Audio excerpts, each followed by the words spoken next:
कि साइज बा छोटे कर बड़ा बाटे सीना। निशा दुबे के जीवन में एक वसूल है, थूक दिए तो चाटेंगे नहीं। दोबारा कभी नहीं दिखूंगी, इंडस्ट्री छोड़ दूंगी लेकिन साथ में कभी नहीं दिखूंगी। हम लाएंगे साथ। हेलो अच्छा हम ऐसे बानी, आइए दिखाइए भैया कि किसिया भी झाड़ लेनी कि पहनी लेनी साड़ी, लाली लगाई लेनी, अरे रूपवा सवारी। हमें घूमेंगे, रुको तुम लोग किसी का नहीं है जी। कि एगो होता पीछवा से चूक रह जा, ये मेरे साथ डबल नाइंसाफी होता है। गाना भी खुद पड़ता है, नाचना भी खुद पड़ता है। अच्छा बा करबो तब पता चली कि एगो होता पीछवा से चूक राजा जी लगाई दी, लगाई दी चोलिया के राजा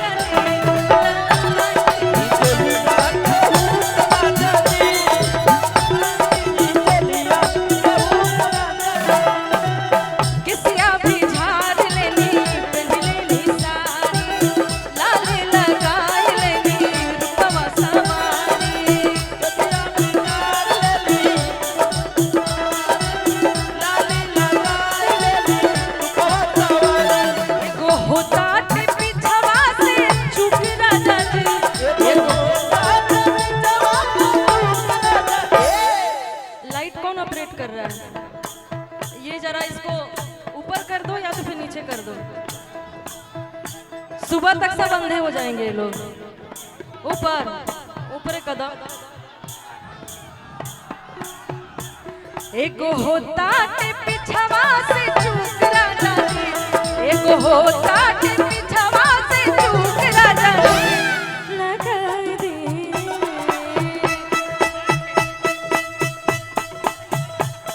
लगाई दी चोलिया, लगाई दी चोलिया, लगाई दी चोलिया के।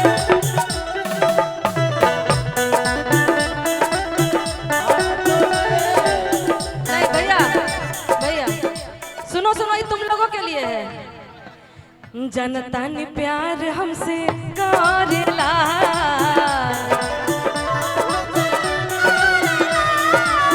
बाकी रे कहाला से डरेला।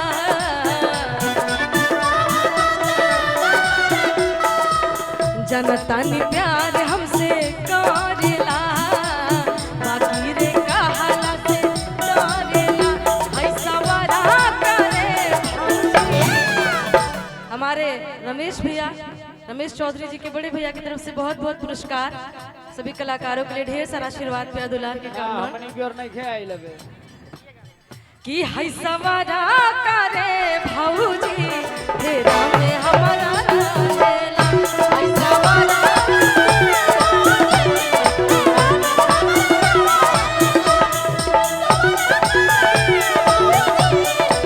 बहुत बहुत पुरस्कार बाबा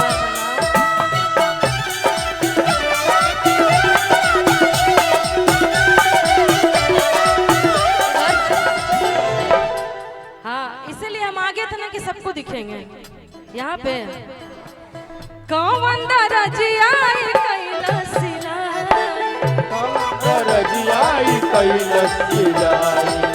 बाट सके तहुक कैसे फसाई,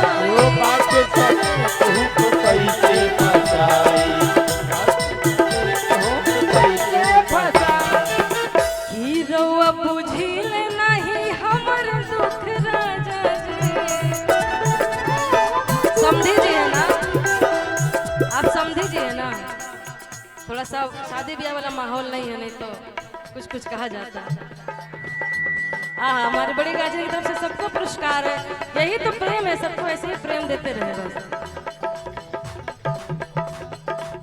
कौन दरजिया कैला सिलाई बाट सके ताहु कैसे फसाई। रुकिएगा, सकेत मने पता है ना, बहुत समझदार हो।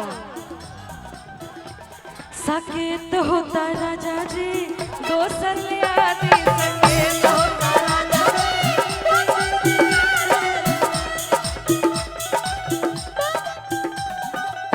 जाई बाजार किन लाए ही घारी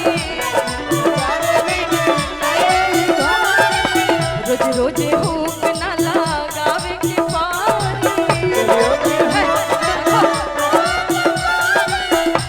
रुकिएगा, इतना सारा कैमरा लगा है, तुम लोग से पहले आ जाएगा यूट्यूब पे। झूठो स्टैंड लेके जान दे रहे हो। तुम यूट्यूबर बड़ा, बहुत बढ़िया। कहानी खत्म बता। हेलो हाँ बड़ा चोलिया में होता गुद गुद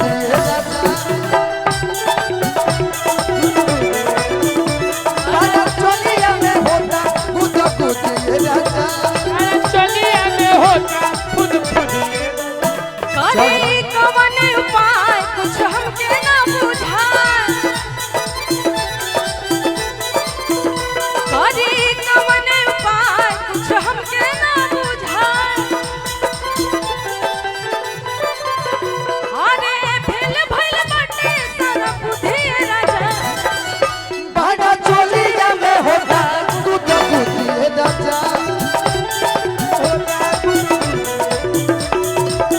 थोड़ा सा वोकल उठा के रखिए, उन लोगों को रिकॉर्ड करने में दिक्कत हो रहा है, वो जो यूट्यूब से सब है ना। लेकिन हम क्या बोल रहे थे क्या कि है सवरा का